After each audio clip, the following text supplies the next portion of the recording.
Good day everyone and welcome to another Cycles toon shading tip.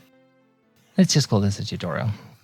So what this will be is like the 4 anime series, which I'm going to include this in, is an anime flag, anime style flag. Now this can be extrapolated for Blender render as well as Cycles because we're using the same tools that both engines have. You can even do this in OpenGL. So let's get into it. So as you can see, I have a very basic scene here, nothing in here. I deleted everything. We're not going to be adding a sun or a sky or anything like that. This is about the flag. So all you need to do is you need to add a plane, stretch it a little bit so that you get approximately 2 blocks out of it. So you can actually use the grid floor to help you out with that. You can make it a little bit smaller. Subdivide it once, and then you can subdivide the whole thing just like Andrew did in his tutorial. Link in the description to that. Okay, that's cool. All you need to do is you need to mark these edges so that they stay neat and tidy.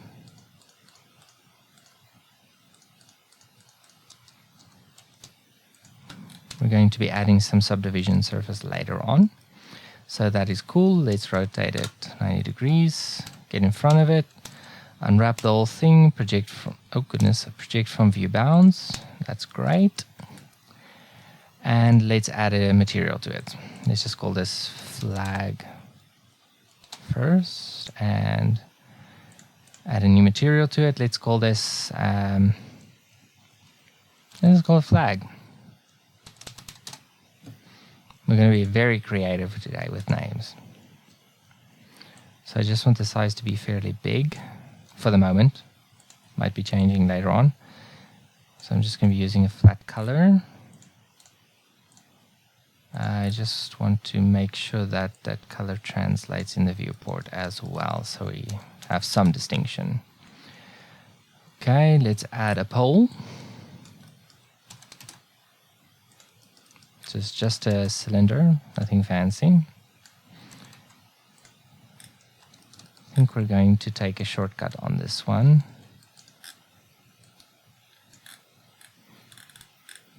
Okay, that's fine. Let's add some detail, just so that freestyle doesn't shine through it, which I did experience with the first run of the animation and a few other little surprises as well. Okay, that's fine. Let's just model the top. Let's get out of Z. There we go. Get in front of it. Extrude it out. Extrude it up. A little bit out. Up. Up. And in. And a little bit down. Okay, that's fine. And the flag will be sitting somewhere there because it's going to be hanging on a string. And now we need to weight paint that string. So go vertex groups and call this pin if you want to. I'm using that because Andrew used it. It's a very fine name for something like this. So choose weight painting mode.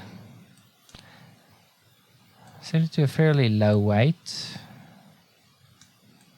Or you can use a high weight and low strength. That's usually a better option. Now this one you want to be stronger than the bottom one for the simple reason that the flag will be hanging on the top string. It will not be hanging on the lower string. The lower string will just be seen as like a stabilizer. So it's supposed to be something like that. Okay, that's fine. Let's add a force field. So go force field and wind. Rotate it. And we can set it fairly high. I think I used about 200 or so in the result. Let's add some cloth here. Very simple, use pinning, select the pin. Steps are fine. We have to make sure that it is actually colliding with itself. I set this one down to 1 and I up this to be about 3 or so to make sure that the cloth sim doesn't need too much calculation and that it has the ability to self-collide. Okay, that is fine. We do want fairly large wrinkles, so we're going to be setting this value to approximately 0.2 because, like the description says, higher means less smaller but big wrinkles. So in this case, we're going for like a mix between the two at 0.2. For the mass, we're going to be making it 0.1. And structural strength, we're going to make 1 as well. Now, the reason I do these is to make it as light as a feather, so to speak, and to give it enough wrinkles. So if you want to, you can always adjust these to adapt your flag to suit whatever it is that you're looking for. It's totally artist's choice. So let's see what this looks like. Remember, you're going to need about 100 frames for the simulation to stabilize. So let's make sure it's synced up so our speed is correct, frame rate is correct, and we are good. We have to save. Let's just apply rotation and scale before we do anything else. Okay.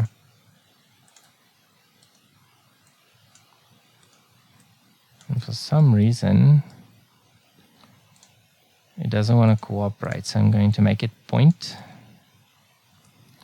And I'm going to add noise, and I'm going to add flow.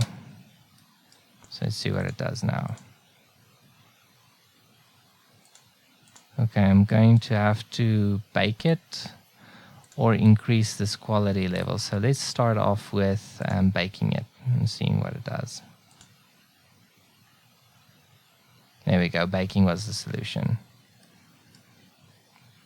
Just make it smooth. That looks nice.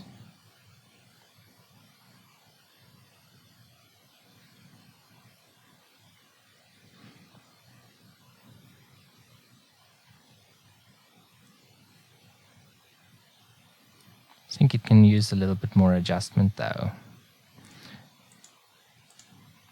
Let's give it a tad more geometry. Subdivision, a single level, and apply using simple. And let's see what it does. Okay, let's look at that. That looks very nice. Okay, I like that.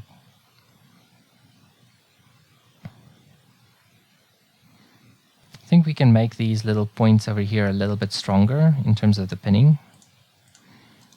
So let's go for weight painting again. Remember, this is something that you just adjust as you go along with it.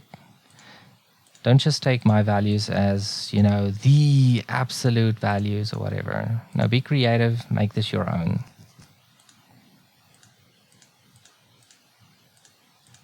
Okay, let's try that again. Okay, and let's play that.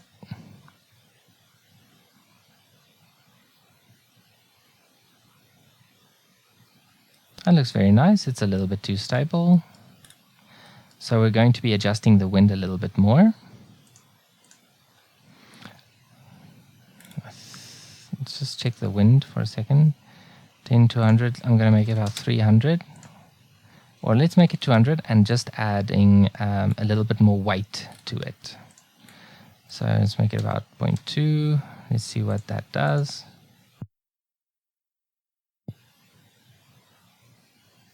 Point 0.2 is a little bit too strong. So let's go for 0.15 and increase the wind speed to be about 300. And let's bake that.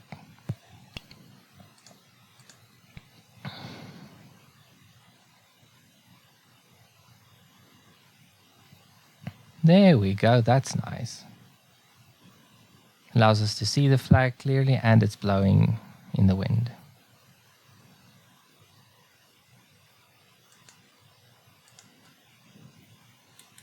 Hold on, there we go. I just want to see higher, less smaller, but big wrinkles. I'm going to make this a little bit smaller so we can have a few more small wrinkles.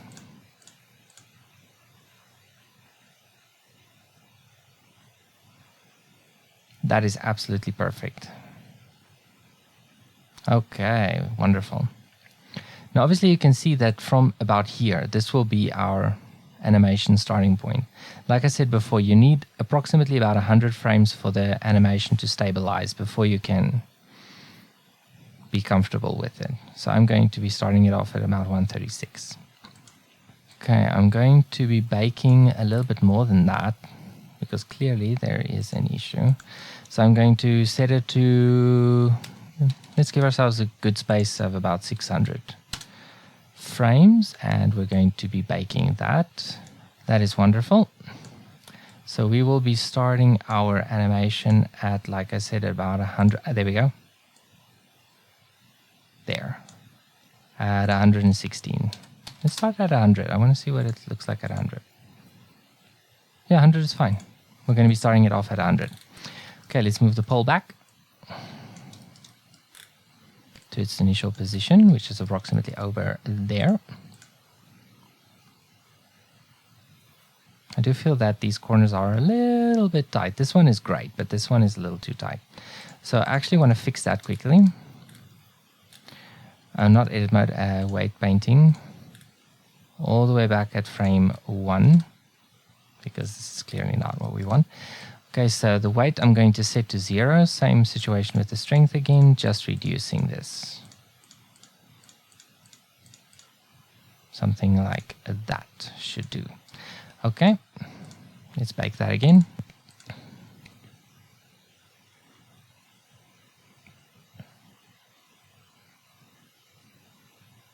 And that makes more sense again. So I'm very happy with that. Okay, so our start frame is again 100 frames.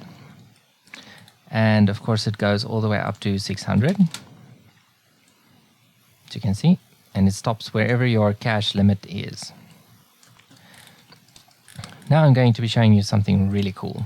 I'm super thankful God showed me this a while ago, and that is the stretch to constraint. So what you need to do is you need to set your start frame back at 1 again, sorry about that, and you need to go to frame 1. Now we add a few empties, 2 to be exact, and we're going to be parenting them to our corners where the little strings or ropes are going to connect. So that should be approximately there.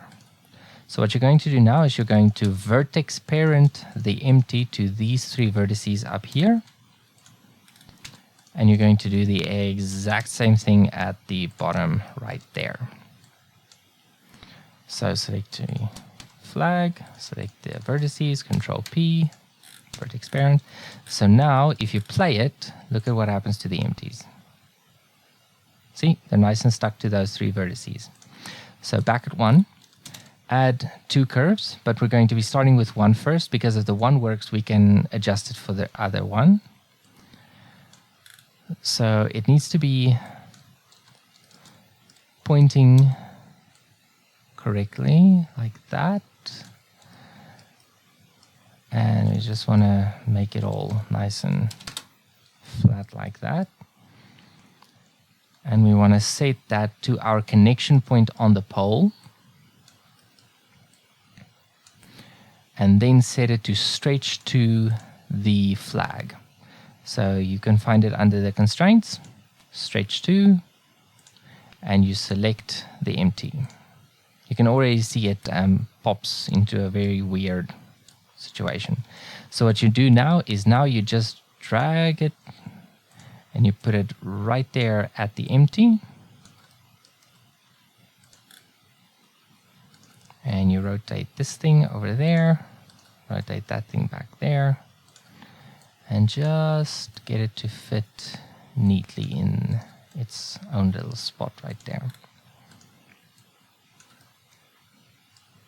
Oh dear. Something like that. And of course we need to give it some thickness under the settings for the curves. If you want to, you can add a little bit of a taper if you want to. I'm not going to in this case. So if you play this, this is what you would see. You can see it stretches, which is more than good enough for a cartoony type thing. That's wonderful.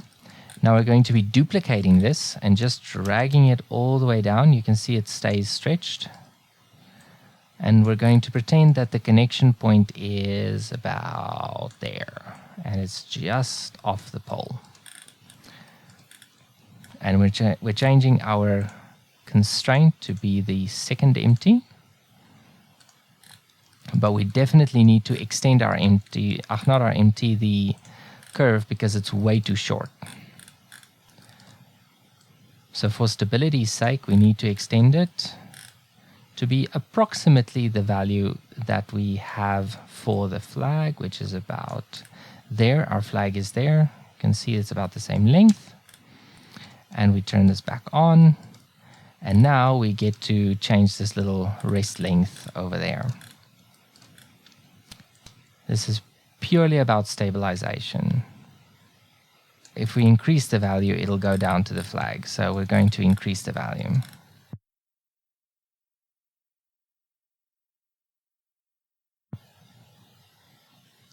There. Okay. So now it's nice and in its position.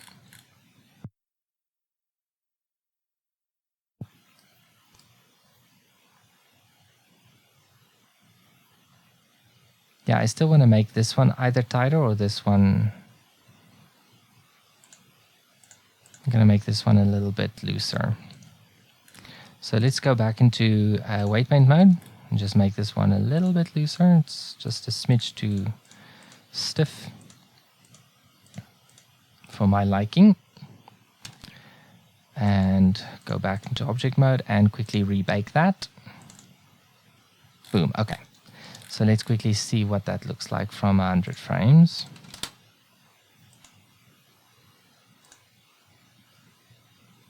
That makes more sense. Okay. Now you can see the rope is actually hanging on the flag, keeping it in place, preventing it from pulling away.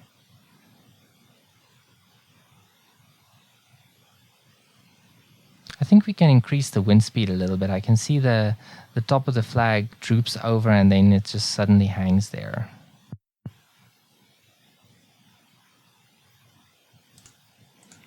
So I think we can increase our wind speed a little bit. Say about 330 and rebake.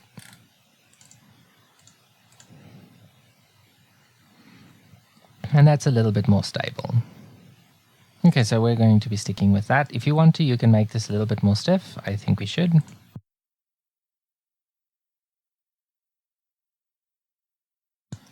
Okay, checking that out. And we have a tighter flag. That's good.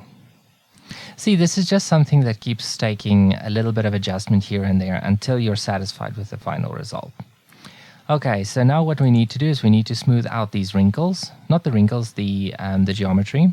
So you take your cloth over there and you add a subdivision after. You just need a single one. You don't need 1,000. And since I've already capped the corners, it's already smoother. Oh goodness, it didn't take. Goodness. Okay, so I'm going to have to do this. Okay, and do that. Oh, Shift E and pull that out, and there we go. We have our sharp little corners. Hitting save. Now for some materials. So in this case, we're going to be switching to the node editor. And over here, we will have our preview. So I'm just going to turn this off for the time being, so it's nice and quick. And we have a few things that we need to adjust. Primarily, sampling needs to be set very low. And of course, our light paths, same thing. Okay, that is excellent. We don't need any of that, don't need any of that, don't need any of that. We definitely do want freestyle, but just not yet. In the world settings, we want ambient occlusion, 0 distance at a very low value. Let's say that should be our darkest colors right there. Let's make it nice and blue.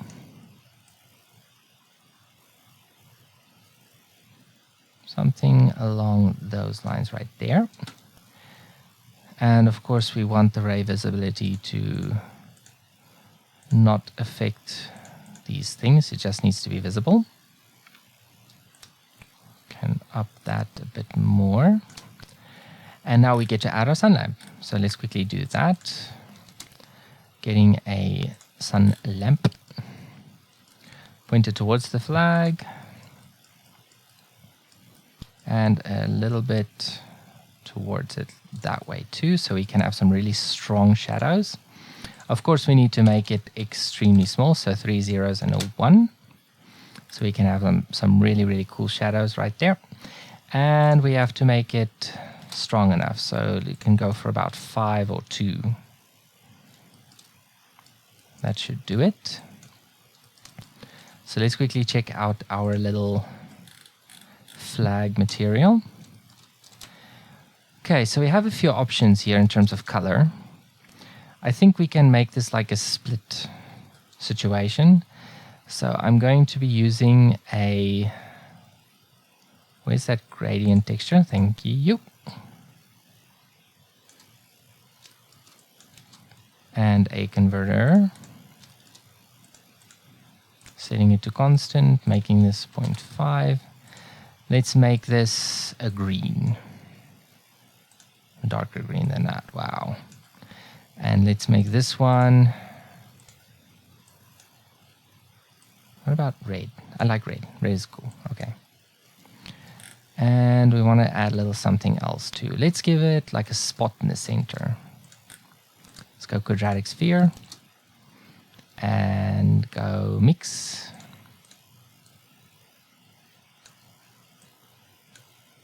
Like so. Oh goodness, I'm going to see we're going to have to move this thing over. So let's quickly get some texture coordinates and a mapping node. That's under vector. So UV mapping. I think actually we should, let's go generated. I think generate is better. Okay, let's position it a little bit over that way. Okay, so it's minus 0.5 and minus 0.5. Yeah, it should be minus 0.5, but I think our Z is the other one. Yeah, Z is the other one. Okay. Let's use factor for this one. I think factor might work a little bit better. Getting a color ramp. And of course using constant. There we go. I just want to knock this back to frame 1 so we can actually see if it's... No, it's not round. Means we're going to have to scale it. Let's go for 1.8. I think 1.8 should give us a nice round one. And of course we need to move it over there.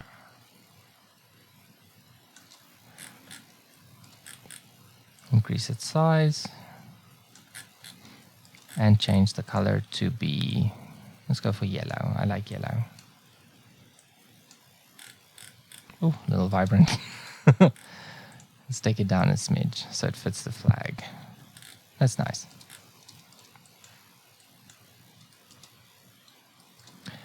Coolness. Is it solid? I'm not going to go for solid.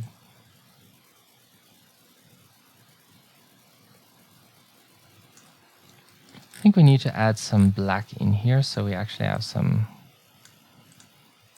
colored lines.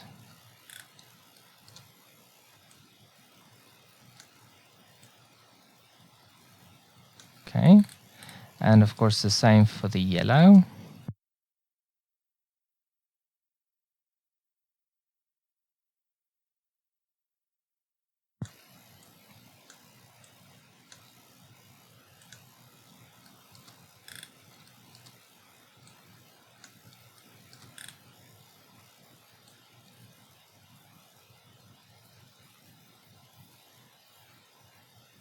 Okay, and this needs to be slid over, and that needs to be white.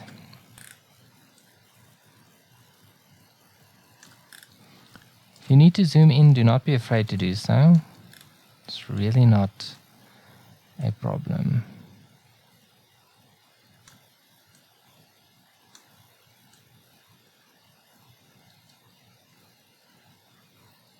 Something like that, okay.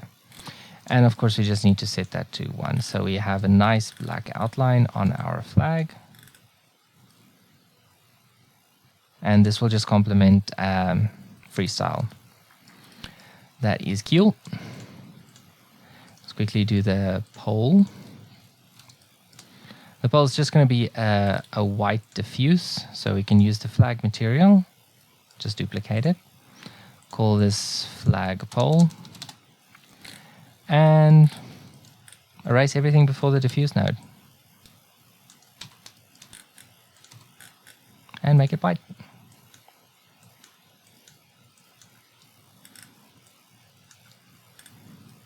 The only thing I'm going to do is I'm going to change this top one. So it is going to get its own material. In solid mode, thank you. I said solid mode, there we go.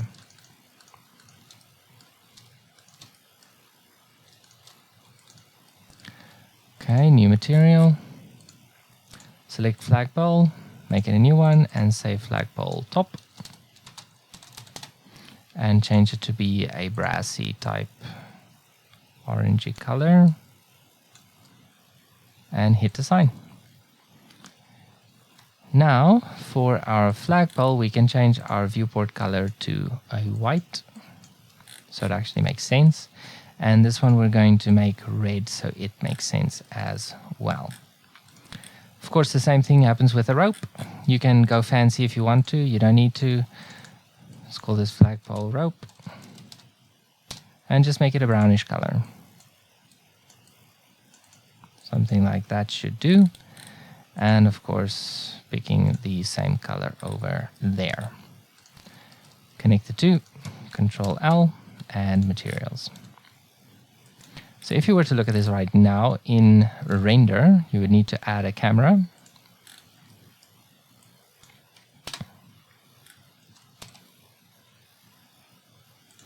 So let's let it run a little bit, something like that, and hit render. Let's just get rid of most of this stuff in here.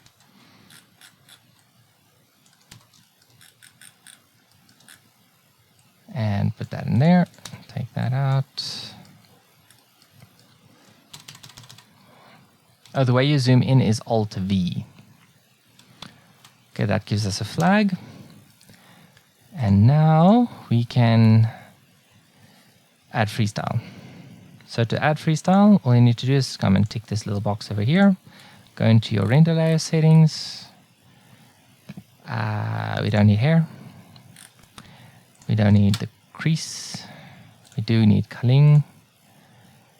And let's just add a freestyle line set. I'm going to be using my default one with a line thickness of 1.3. Going to take off that color thing, and that should be good. Yeah, so let's re-render that. And there you have yourself a flag. Oh yeah. So if you want to, you can add some clouds, and you can add little concrete for it to be standing on, that sort of thing. This is purely an example of how to set this up within Cycles so that you have a proper toon shaded flag. So if you select your flag, and you just give it its detail back, and you look at it again, you'll see that it's very smooth. So select the flagpole. I did see that we have a little bit of a problem with the color over there. It's not the right color. It's very it's like a poo color. I don't know how else to describe it. I don't want to be funny about it, but it's really not a good color. It needs to be stronger, and it needs to be a lighter color. And we need to add some diffuse to it as well. Glossy, not diffuse. So let's add diffuse to it. Let's do that and just make it smaller. Add shader. And that's going to be our glossy right there. So if you were to look at it from the top, you would see a nice little bright spot right there. That's very cool. I do want to add some translucency. No, see, the translucent doesn't give us that flat shading. Okay, no translucency in cycles.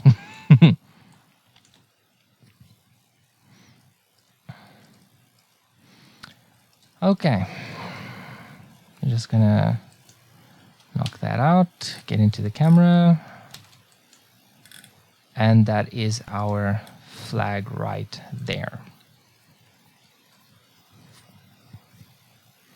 And it's as simple as that. It doesn't take a lot to set up a flag for Cycles or Blender Render for that matter. The example that I showed you guys earlier today that I uploaded is done in Blender Render, but clearly you can do the same things with Cycles too. So have a great one and God bless you.